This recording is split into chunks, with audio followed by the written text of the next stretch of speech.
Welcome back to High Stakes. Today, we will be discussing the following MLB matches that is happening on Wednesday, September 13, 2023. We will be providing our team, total and prop picks for the day. Before we get started, please remember to subscribe to our channel and turn on notifications so you don't miss any of our videos. If you want access to our premium picks, you can check out our Patreon page. You can find the link to our Patreon page in the description and comments section below. Miami Marlins vs Milwaukee Brewers. Take Miami Marlins money line. The Marlins will start Braxton Garrett in the second game of this key series with the Marlins. He took the loss last Thursday, allowing 1 run on 3 hits and 3 walks over 3.2 innings against the Dodgers. He struck out 4 in the contest. Garrett tied his season high in walks and contended with heavy traffic, resulting in his shortest outing since July 21, when he lasted just 3 innings against Colorado. Despite struggling with his command Thursday, the 26-year-old was able to limit the damage, his 8th consecutive outing, in which he has limited the opposition to 3 or fewer runs. During this stretch, Garrett has compiled a 3-3 record while posting a 2.68 ERA, 1.10 WHIP, and 29.9 K. BB across 43.2 innings. Entering action Tuesday night, the Marlins are 1.5 games back of the Arizona Diamondbacks for the third and final wild card spot. They are playing high-quality baseball at the most opportune point of the year, winning 7 of 10 and considerably closing the gap. They are in a battle with the Giants and Reds, each vying for the final spot held by Arizona.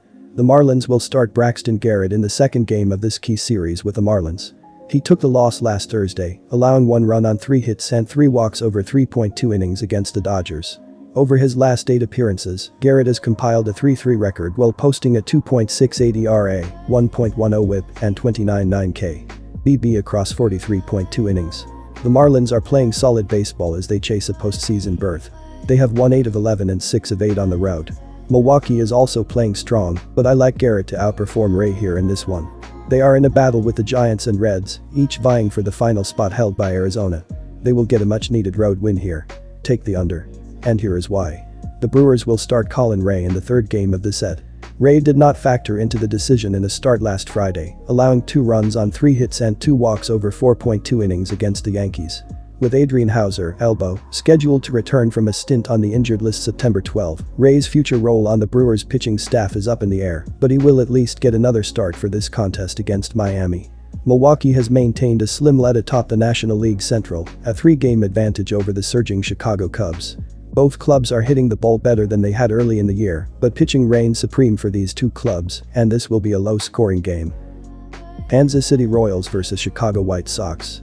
Take Chicago with the money line. And here is why. The Chicago White Sox came into 2023 expecting to compete for the AL Central crown with Cleveland and Minnesota, but they've disappointed all season long, losing 7 of their past 10 games en route to 4th place and a 20-game deficit in the division. In their past 10 games at home, Chicago has fallen to a 4-6 record, while holding a 6-12 mark in their past 18 games played against teams with a losing record, so if they want to find any positives out of this season, a big division series win could be a good place to start. On the mound, Chicago turned to controversial veteran right-hander Mike Clevinger, who has been as solid and consistent as ever in 2023, posting a 7-7 record with a 3.64 ERA over 108 innings of work.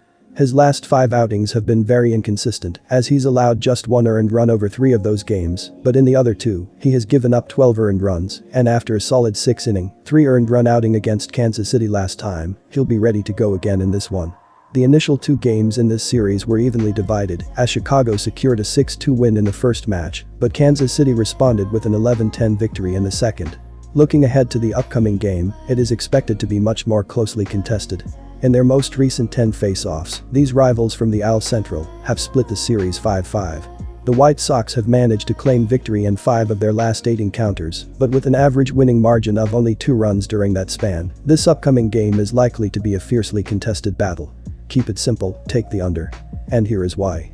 The Kansas City Royals knew 2023 was going to be a rough year from the outset, and unfortunately for their fans, it's turned out that way, and with a 3-7 record over their past 10 games, things haven't looked any better since September rolled around.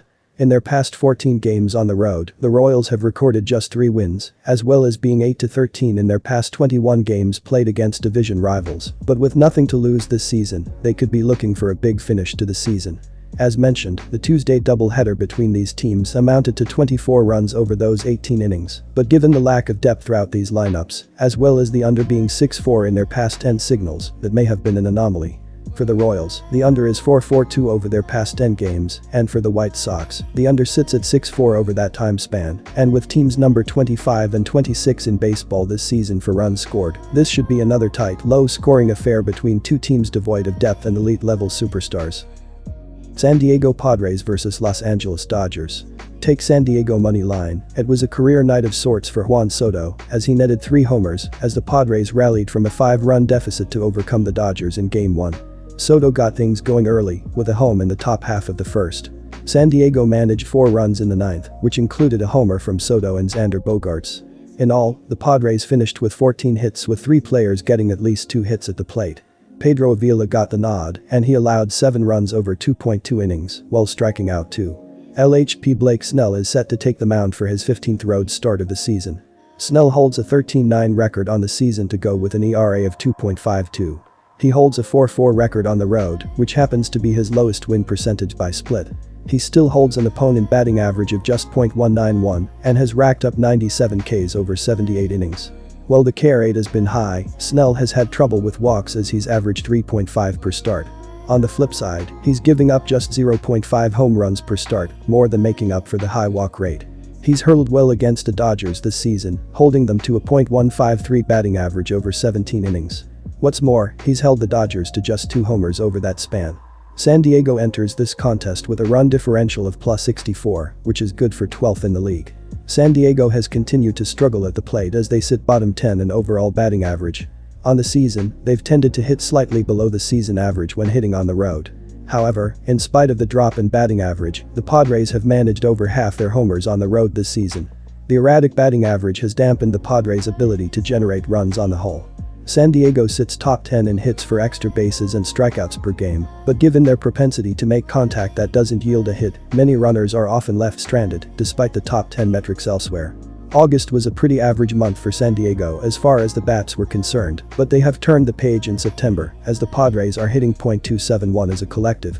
In 10 games they've netted 19 homers and are averaging 6.2 runs per contest. Blake Snell has consistently performed well throughout the season, although his win rate on the road is lower than his overall record. Nevertheless, he has maintained an impressive opponent batting average of .191. Additionally, in his 3 starts against the Los Angeles team this season, he has pitched effectively. On the other hand, there is some uncertainty surrounding Pipiet's performance, despite his favorable statistics. He hasn't faced a formidable opponent like Snell on the mound in previous matchups. It's worth noting that the Dodgers have shown inconsistency when facing left-handed pitchers, while Snell has been effective at preventing home runs.